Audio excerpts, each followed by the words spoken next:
नमस्कार शेतकरी मित्रांनो, रुपाली सूर्यवंशी या आमच्या यूट्यूब चॅनलवर आपल्या सर्वांचे स्वागत.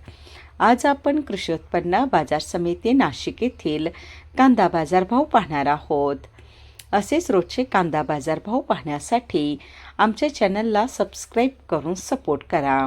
नाशिक येथे उन्हाळी कांद्याची आवक 3,335 क्विंटलची झाली होती. उन्हाळी कांद्याला भाव मिळाला आहे. किमान दर 800 रुपये, कमाल दर 2,711 रुपये, सर्वसाधारण दर 2,200 रुपये असे होते नाशिक येथील प्रति क्विंटलमधील कांदा बाजार भाव. करून सपोर्ट करा. नाशिक येथे उन्हाळी कांद्याची आवक 3,335 क्विंटलची झाली होती. उन्हाळी कांद्याला भाव मिळाला आहे. किमान दर 800 रुपये, कमाल दर 2,711 रुपये, सर्वसाधारण दर 2,200 रुपये असे होते नाशिक येथील प्रति क्विंटलमधील कांदा बाजार भाव.